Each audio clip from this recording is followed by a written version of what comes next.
Bem, nós vamos ter que descobrir o que é a animação. A animação é a criação e a infusão da alma espiritual no embrião humano. Mas para saber o que é isso, temos que saber o que é alma. Segundo Aristóteles, a alma é o princípio pelo qual primeiramente vivemos, sentimos e entendemos.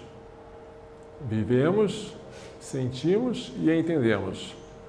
Esse conceito é abrangente, coloca a vida, a sensação e o pensamento ou entendimento sob um único princípio, que é a alma. Mas pensamento e sensação também se incluem na noção de vida.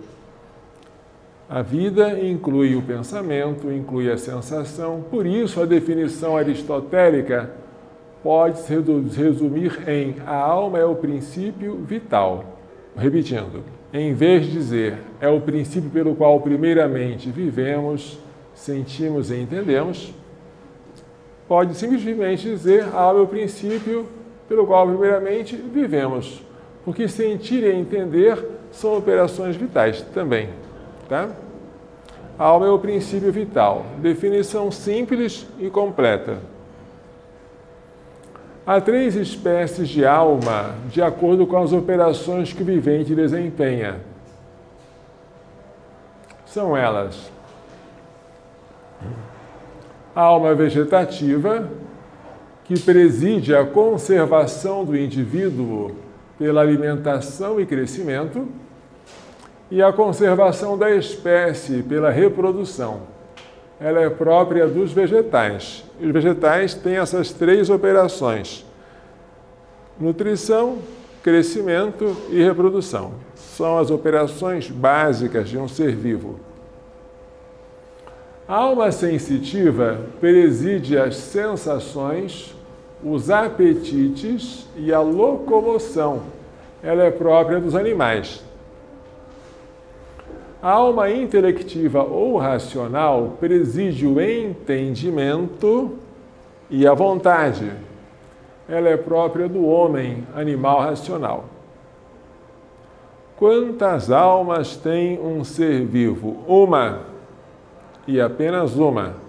Contrariando seu mestre Platão, que dizia que nós tínhamos 3 almas, e que dizia que as almas transmigravam de um corpo para o outro, Aristóteles diz: cada ser vivo só tem uma única alma, e esta alma é própria daquele corpo. Não se pode mudar como se muda uma roupa.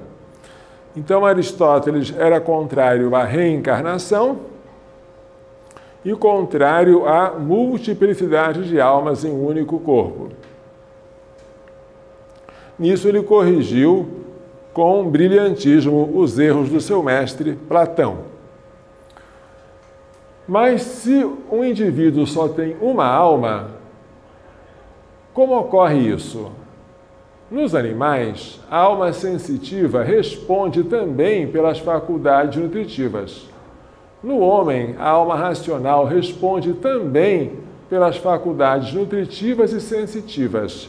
Aristóteles faz com as almas a comparação das figuras geométricas. Isto aqui é uma citação de Aristóteles, tá? No tratado dele sobre a alma. O caso das figuras é semelhante ao da alma, já que sempre no termo sucessivo está contido em potência o termo antecedente. Isto vale seja para as figuras, seja para os seres animados. Por exemplo, no quadrilátero está contido o triângulo. E na faculdade sensitiva está contida a nutritiva. Ou seja, um animal não tem 2 almas, uma vegetativa e uma sensitiva. Só tem uma, a alma sensitiva. Mas a alma sensitiva preside as funções próprias dos animais, que são as sensações, os apetites, a locomoção, e preside também aquelas outras funções inferiores já presentes nos vegetais, que são a nutrição, o crescimento e a reprodução. A alma dos animais está para o quadrilátero, assim como a alma dos vegetais está para um triângulo. E o quadrilátero contém o triângulo.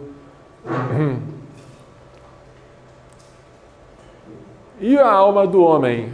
A alma do homem tem o entendimento e a vontade. É como se fosse este pentágono, que contém em si as faculdades sensitivas, que são a sensação, o crescimento e a locomoção, e também as faculdades vegetativas,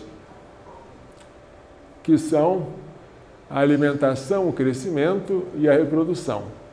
Então, a alma intelectiva traz consigo as faculdades da alma sensitiva e da alma vegetativa. As figuras maiores trazem em si as figuras menores. E o mesmo acontece com as almas. É assim que Aristóteles ilustra o caso. Agora, a alma racional, ao contrário da vegetativa e da sensitiva, é intrinsecamente independente da matéria.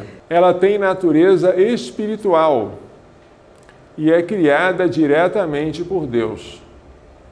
Ela não pode ser produzida a partir dos corpos, nem das almas dos pais. Essa doutrina, condenada pela Igreja, é chamada traducianismo. O traducianismo foi defendido por Tertuliano e foi conjecturado por Santo Agostinho. Tradux quer dizer muda, rebento. Pega-se a alma dos pais, tira-se uma muda e se faz alma dos filhos. Errado. A alma humana é criada diretamente por Deus. Ela não tem origem na alma dos pais, nem nos corpos dos pais. Tertuliano, que era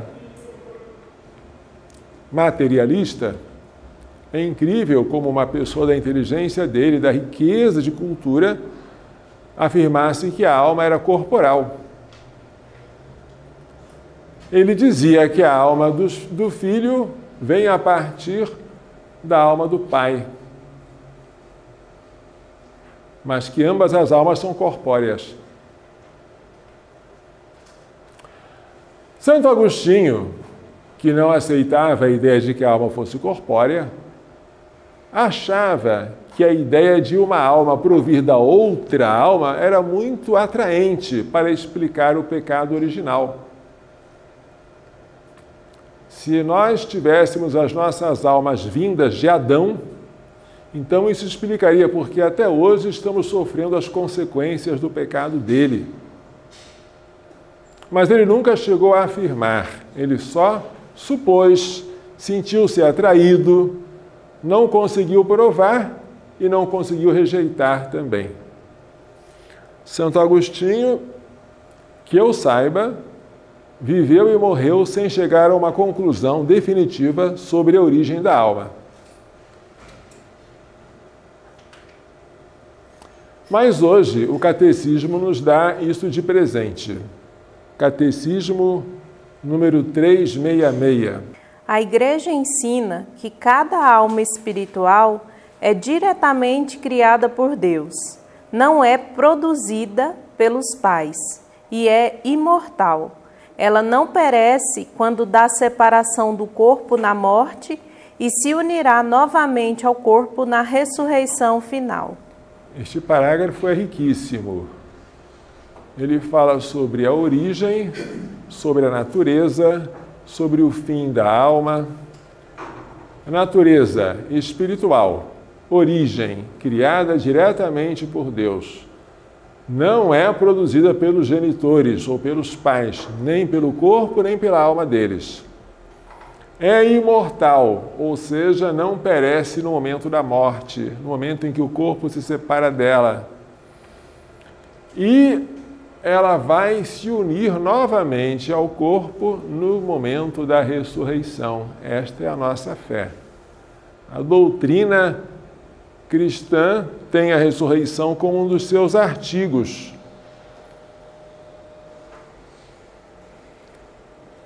Por quê? Para o cristianismo, para nós cristãos, alma e corpo foram feitos um para o outro. A alma separada do corpo pode estar no céu, vendo a Deus face a face, mas ela ainda não é o homem completo, está faltando o corpo.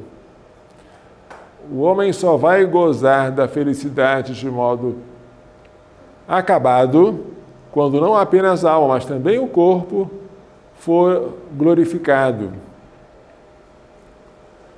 Então isso vai acontecer no último dia. Aristóteles pensava que o embrião era produzido a partir da mistura do sêmen do homem com o sangue da mulher. Veja o que ele dizia. Chamo embrião, em grego, kyema, a primeira mistura da fêmea e do macho. Sem microscópio, Aristóteles não era capaz de saber que existiam duas células que se uniam. O que ele sabia era da existência de dois líquidos. Da parte do homem, o sêmen. Da parte da mulher, o sangue. O sangue era como que coagulado, como ocorre com o leite na presença de um coalho.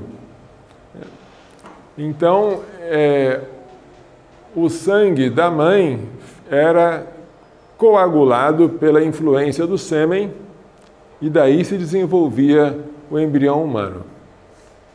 Costuma-se atribuir a Aristóteles a teoria de que o embrião primeiro tem uma alma vegetativa, que depois é substituída por uma alma sensitiva, a qual, por fim, é substituída por uma alma racional. Haveria, assim, no desenvolvimento embrionário, uma sucessão de almas. Esta é uma interpretação da tese de Aristóteles. Uma interpretação que não é universal, mas foi a interpretação que Santo Tomás de Aquino adotou. Ou seja, segundo Santo Tomás de Aquino, do século XIII, o embrião inicialmente é informado por uma alma vegetativa.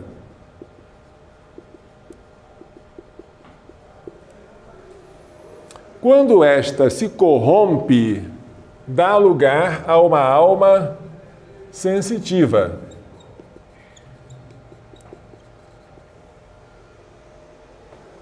Por fim, esta última se corrompe e dá lugar à alma racional.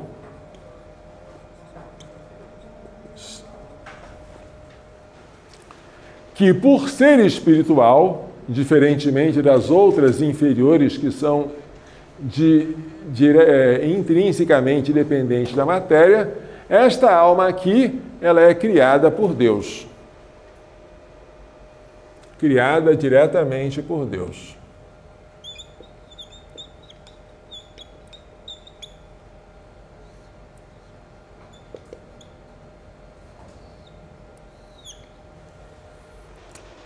Repetindo, segundo a interpretação que Santo Tomás deu de Aristóteles, haveria uma sucessão de almas no embrião. Primeiro, a alma vegetativa, com as funções de nutrição, crescimento e reprodução. Depois, a alma sensitiva, que acrescentaria a elas a função da locomoção, da sensação, do apetite. E, por fim, a alma racional. Se bem que esta alma racional, ela seria originada por criação. A alma racional não provém das almas inferiores, porque ela é de natureza diversa. Isto aqui, a criação e a infusão da alma racional por Deus, é chamada de animação.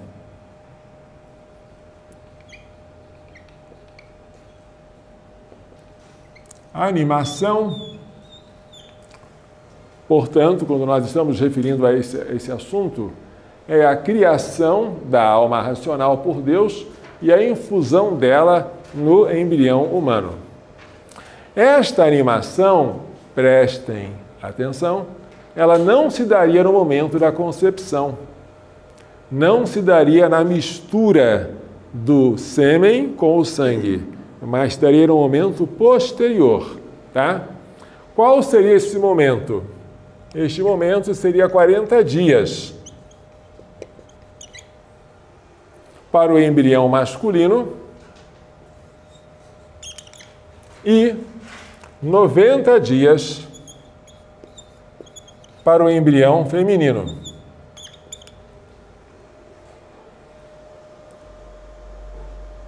Esta, repito, é a interpretação de Aristóteles.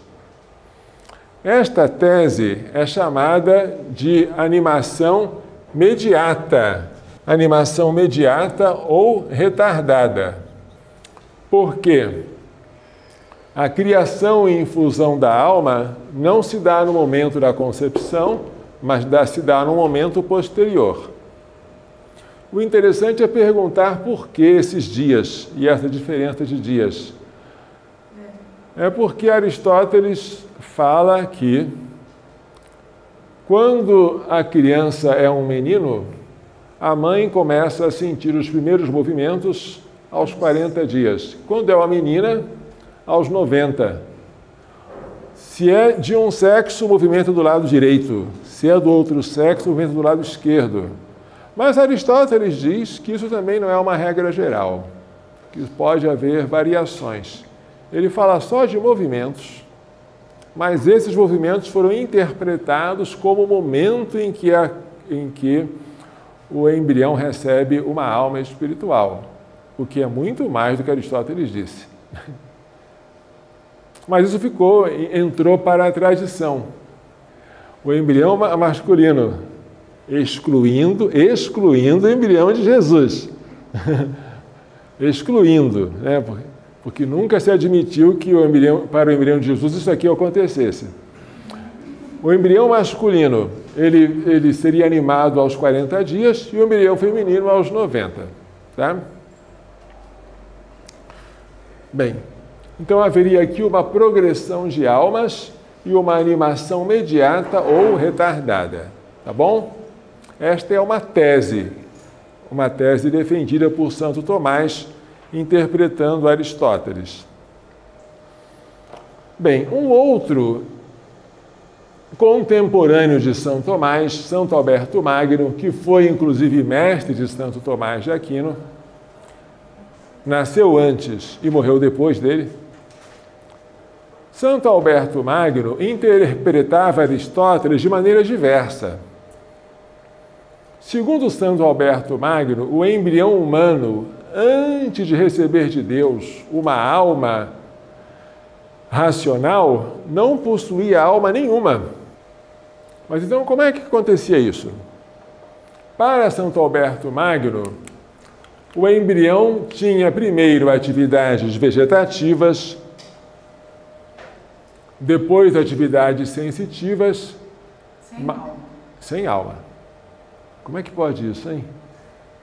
Essas atividades eram exercidas pela potência formativa ou vis formativa presente no sêmen paterno. Olha que coisa terrível! Que se supunha acompanhar o embrião pelo menos até o 40º dia. Vamos tentar explicar isso para vocês não ficarem doidos. Calma, tem entendimento isso aí, não é loucura não. Segundo Santo Tomás e segundo Santo Alberto Magno,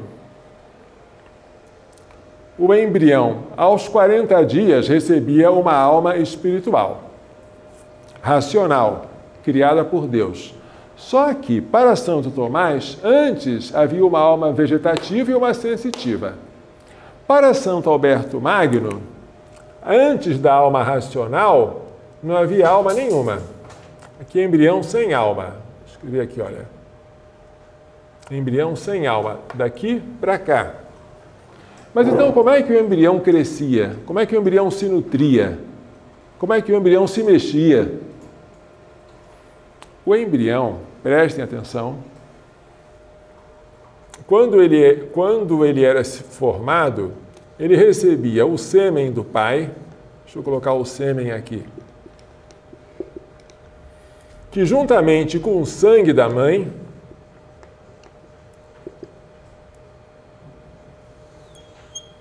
formava um coágulo, que era o embrião.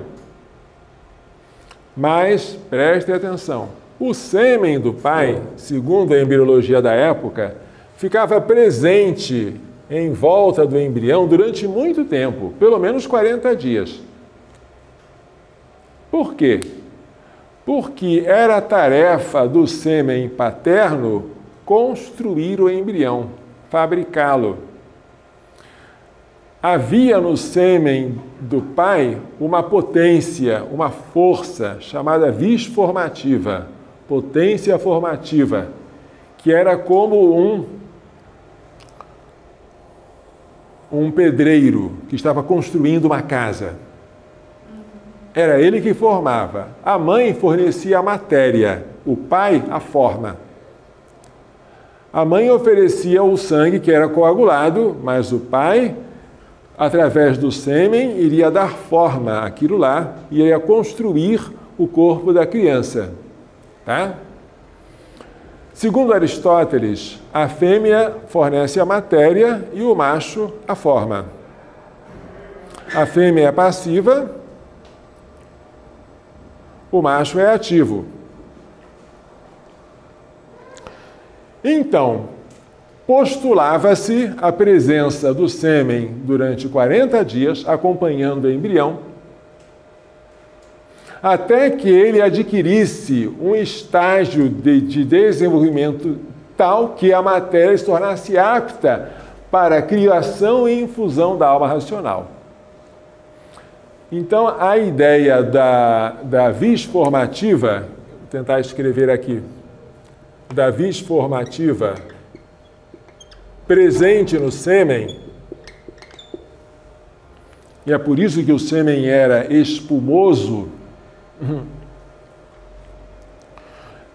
por causa da presença de um ar quente dentro dele. E esse calor do sêmen era um calor que não era como o calor do fogo, era um calor vindo dos astros.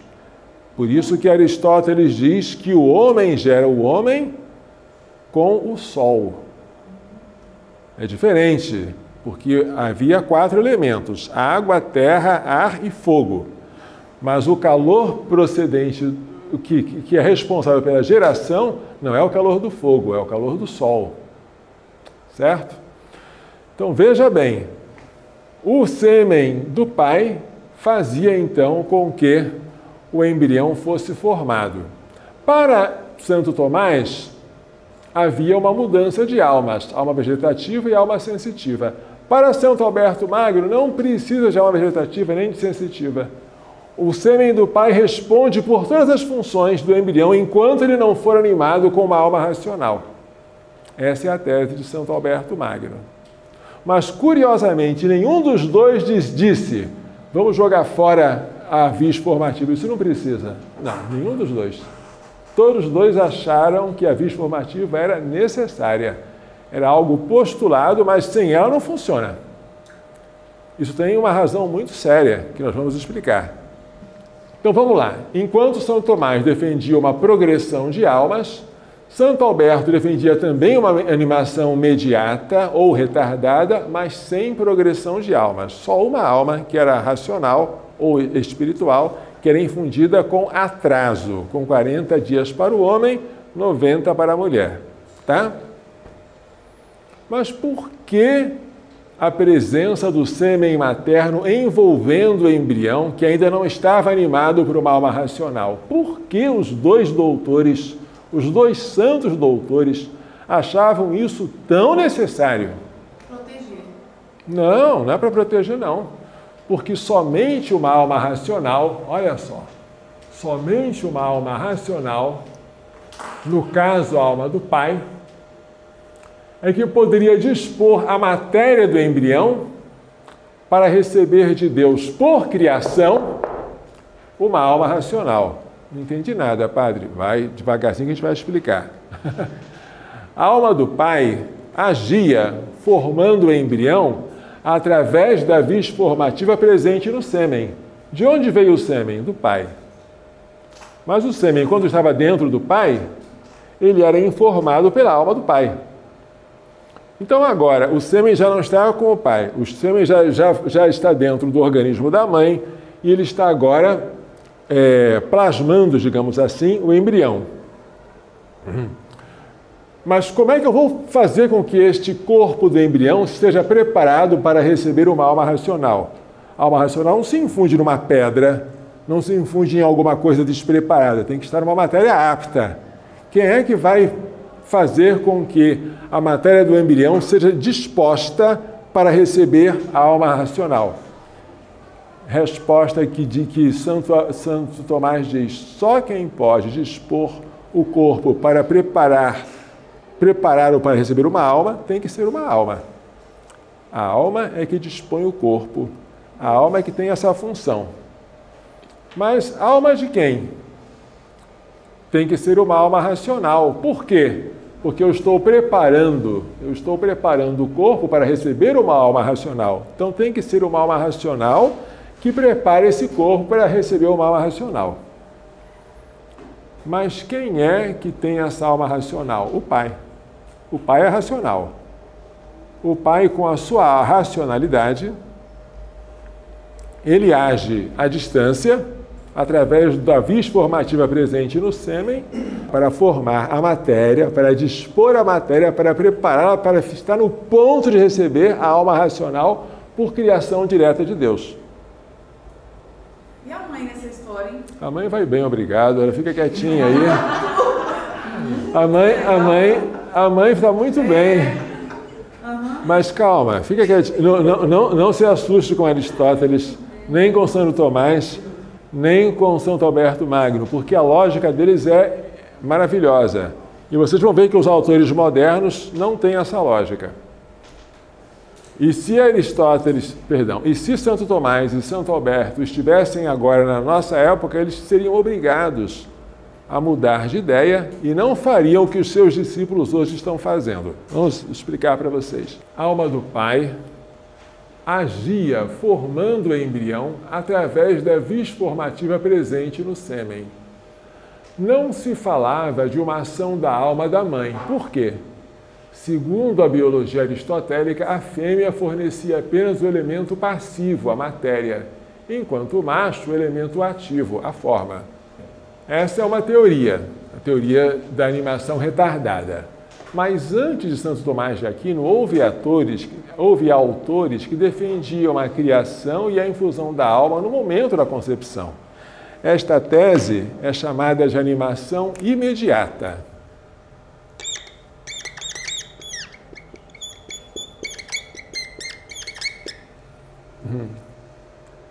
Esta tese da animação imediata foi defendida, por exemplo, por São Clemente de Alexandria, que era grego, por Lactâncio, que era latino, por São Gregório de Nissa, grego, e, sobretudo, por São Máximo Confessor, grego. Então, havia duas teses, a animação mediata, ou retardada, e a animação imediata. Vamos colocá-la aqui para a gente entender. A animação imediata, defendida pelos imediatistas, e a animação mediata ou retardada, defendida pelos mediatistas. Tá bom? Pergunta de prova. O que Santo Tomás era? Era um mediatista ou um imediatista? Ele era um mediatista. E São Gregório, e São Clemente de Alexandria, o que ele era? Imediatista. E São Máximo Confessor, o que ele era? Imediatista. Ótimo. Mas o que eu percebi no meu estudo de Santo Tomás de Aquino é que ele não chegou a conhecer a tese imediatista. Apesar de ele viver no século XIII, e portanto bem depois desses autores aqui, eu percebi que ele não conheceu a tese de que a alma é criada e infundida por Deus no momento da concepção. Porque Santo Tomás, quando conhece uma doutrina e não concorda com ela, ele expõe e refuta. Ele nem sequer chega a expor. Até o ponto que eu sei, São Tomás não conheceu a doutrina de São Máximo, que foi o maior defensor da animação imediata. Pode ter conhecido esse autor, talvez por alguma antologia, quer dizer, uma coleção de alguns escritos dele. Pode ter conhecido esse autor por meio de São João Damasceno, mas ele não deve ter penetrado na sua defesa da animação imediata. O doutor Angélico é Santo Tomás, chamado assim, seja pela sua pureza angélica, seja pela sua doutrina sobre os anjos. O doutor Angélico não faz menção de nenhum deles, a não ser São Gregório de Nissa. Mas este São Gregório de Nissa, ele interpreta como se fosse traducianista. Ele interpreta a tese de São Gregório de Nissa como se ele dissesse que a alma do filho se origina da alma do pai. É digno de nota o silêncio do Aquinate é São Tomás, acerca de São Máximo, que entre todos foi o que melhor expôs e defendeu a tese imediatista. Conclui-se, prestem atenção, que Santo Tomás não conheceu a tese da animação imediata. Prestem atenção. Quando ele expõe a sua tese da animação retardada, essa aqui, não o faz com a intenção de combater a tese da animação imediata, que ele desconhece, mas sim para combater o traducianismo, que afirma a propagação da alma racional pelo sêmen paterno. Então ele apresenta Santo Gregório de Nissa como um suposto defensor desta tese e ele combate essa tese. Entenderam isso?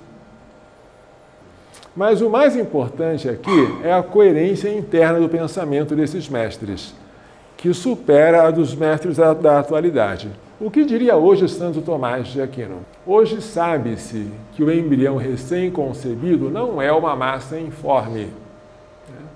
Massa informe, como pensava Aristóteles,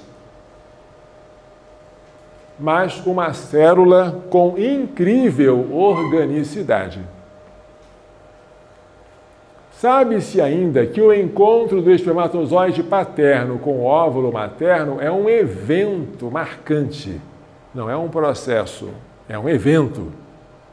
É como a colisão de duas partículas.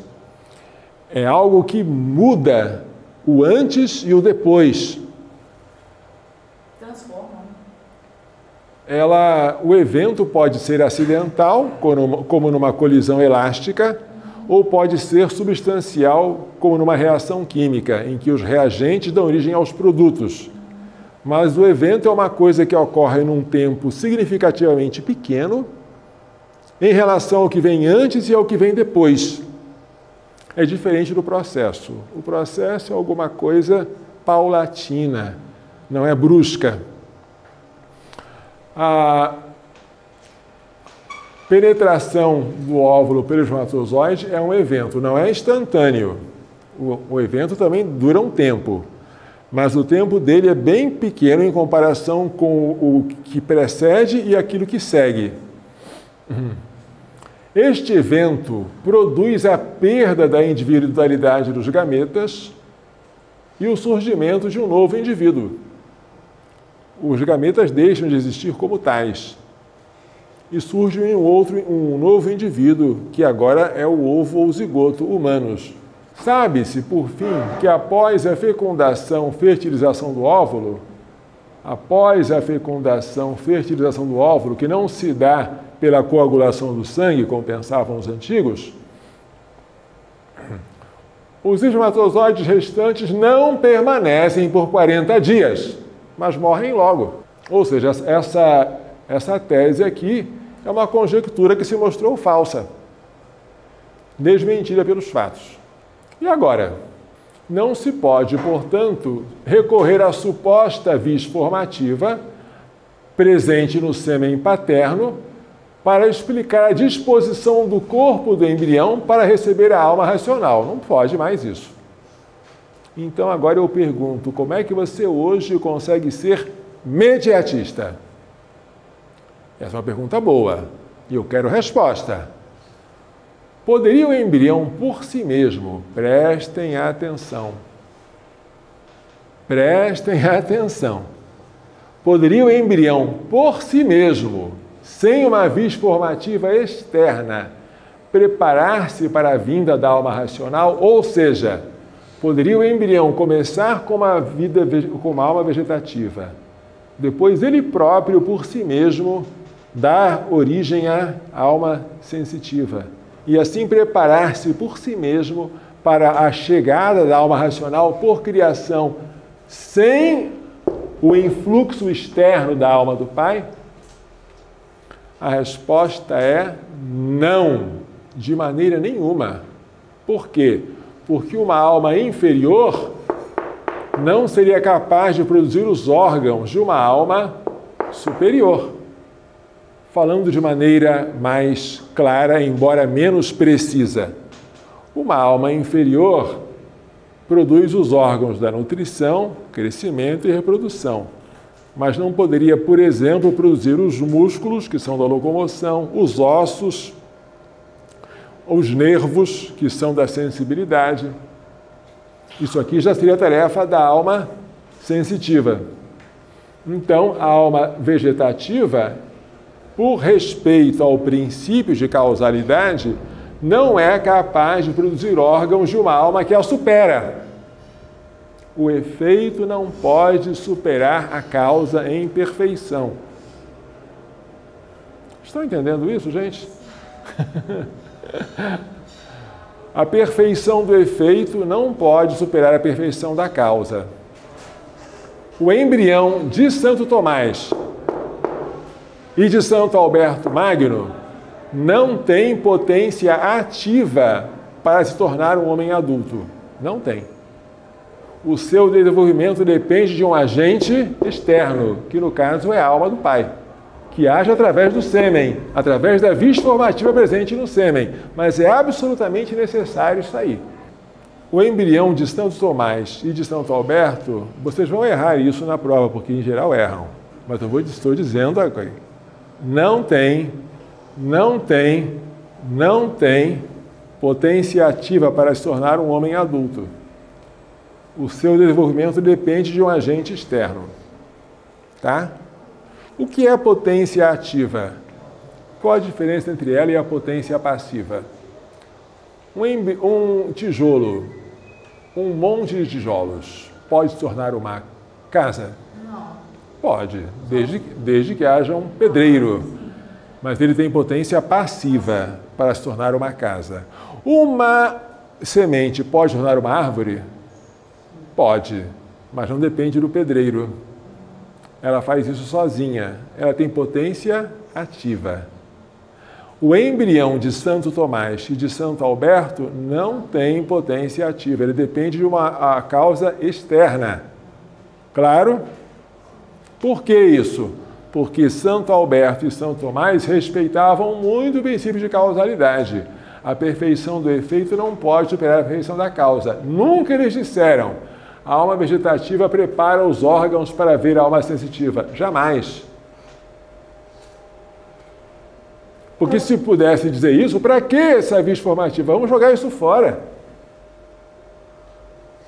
Muito bem, excluída agora a presença e a ação do sêmen paterno ao lado do embrião por vários dias, como se supunha, cabe aos mediatistas de hoje responderem como a alma racional dos pais,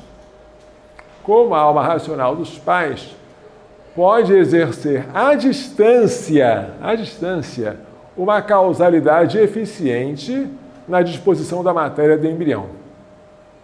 Agora você já não tem mais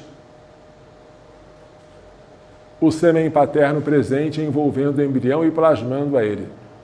Então, como é que o pai exerce essa causalidade? Ou, se preferir, como é que a mãe exerce essa causalidade?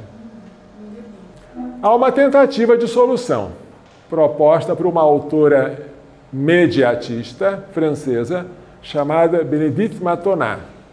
Qual é a tentativa dela? É pôr a vis formativa dentro do embrião humano. Olha que coisa linda! Em vez de eu colocar a vis formativa, prestem atenção, aqui fora, em vez de eu colocar a vis formativa fora, no sêmen paterno, eu coloco já aqui dentro do embrião humano. E ela vai então fazendo o embrião humano chegar até ao estágio de receber uma alma racional. Posso fazer isso? Bem, se eu puser a vis formativa dentro do embrião, eu tenho que colocar junto com ela a alma racional. Por quê? Porque a vis formativa ela só pode estar inerente a uma alma racional. Somente uma alma racional pode ser sujeito dessa potência formativa, porque ela vai formar um embrião que vai receber uma alma racional. Então, só uma alma racional é que vai ter uma potência formativa para preparar o embrião para receber a alma racional. Mas se eu sou obrigado a colocar a alma racional no embrião humano desde a concepção, então eu já não estou mais na tese da animação mediata, eu já estou na animação imediata. Repetindo, a solução de Bénédicte Matonat é pôr a vis formativa dentro do embrião desde a concepção. Mas se eu fizer isso, então a alma racional já está presente no embrião desde a concepção. Então já não estou mais defendendo a animação mediata, estou defendendo a animação imediata. Tá? A animação retardada tem um preço. O preço é uma causa eficiente externa para dispor a matéria, que naquela época se supunha ser a alma racional do pai agindo através da vis formativa presente no sêmen. Agora que isso aqui já não pode mais, o que eu faço? Coloco a vis formativa dentro do embrião, desde a concepção? Se eu quiser colocar, então eu tenho que colocar junto da vis formativa a alma racional. Aí acabou com a tese mediatista que eu queria defender. E se eu não colocar a vis formativa desde a concepção? Então, eu vou ter que explicar como é que esta alma racional se forma depois e não desde o início. Hoje, portanto, a teoria da animação imediata é a única compatível com os conhecimentos atuais da biologia e com o respeito de Santo Tomás pelo princípio de causalidade. Hoje podemos afirmar com segurança que no momento da concepção, o embrião recebe de Deus uma alma espiritual, tornando-se uma pessoa humana. No momento da concepção. No entanto, mesmo defendendo a animação retardada, Santo Tomás nunca admitiu o aborto de um embrião ainda não animado por uma alma racional. Este embrião aqui ainda não tem uma alma racional, não é ainda um homem, mas eu não posso matá-lo. Por quê? Porque matar o embrião aqui, embora não seja um homicídio, porque ele não é homem, é um pecado contra a procriação. É um pecado mortal, grave, mas não contra o quinto, contra o sexto mandamento, não pecar contra a castidade. É um pecado que ofende a dignidade da procriação, porque eu estou impedindo que esse processo, que ele pensava que era um processo procriativo, se desenvolva. Eu estou barrando. Isso era um pecado grave. Matar o embrião em tal estágio da gravidez seria um pecado gravíssimo, não contra a vida de uma pessoa, um homicídio, mas contra a dignidade da procriação. É o pecado da anticoncepção, que nós vamos estudar depois. Então, para Santo Tomás, haveria pecado ao matar um embrião já animado ou a matar um embrião sem alma racional, animado por almas inferiores. A diferença estava só na espécie do pecado. Mas nunca Santo Tomás permitiu o aborto em qualquer hipótese, em qualquer estágio da gravidez. Há pessoas que, por ignorância ou por má fé, colocam isso na boca de Santo Tomás. Bem, mas há uma coisa muito interessante aqui. A coisa interessante está quando se fala do embrião Jesus. Porque Jesus, ele se fez semelhante a nós em tudo, menos no pecado. E para Jesus, todo mundo é concorde. Quando se trata da encarnação de Cristo, Santo Tomás e São Máximo estão de acordo em afirmar que sua alma racional foi criada no primeiro instante de sua concepção. Santo Tomás faz disso uma exceção. Todos os homens têm uma animação retardada, mas Cristo foi animado imediatamente. São Máximo considera isso um modelo, uma vez que o Verbo se fez semelhante a nós em tudo, menos no pecado. Hebreus 4:15. Com efeito, não temos sumo sacerdote incapaz de se compadecer das nossas fraquezas, pois ele mesmo foi provado em tudo como nós, com exceção do pecado. Certo.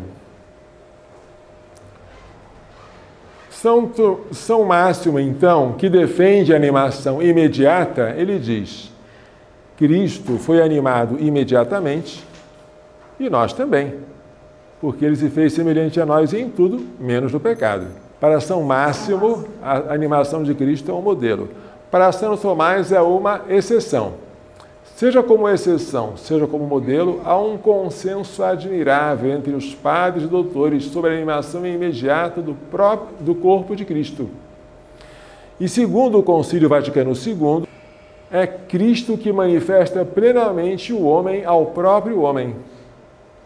Ou seja, é possível que a animação imediata de todos nós se torne, além de uma verdade filosófica, uma verdade teológica, a partir da encarnação de Cristo. Mas isso seria um papel da teologia que ultrapassa os nossos limites aqui da bioética, tá? Nós vamos tratar disso depois, na aula que vem, porque já é hora de criança ir para a cama. Vamos então fazer a oração final. Em nome do Pai, do Filho e do Espírito Santo. Amém. Nós vos damos graças, Senhor nosso Deus, por todos os vossos benefícios, vós que viveis e reinais pelos séculos dos séculos. Amém. Ave Maria, cheia de graça, o Senhor é convosco. Bendita sois vós entre as mulheres, bendito é o fruto do vosso ventre, Jesus. Santa Maria, Mãe de Deus, rogai por nós, pecadores, agora e na hora da nossa morte. Amém. O Senhor esteja convosco. Abençoe-vos Deus Todo-Poderoso, Pai, Filho e Espírito Santo.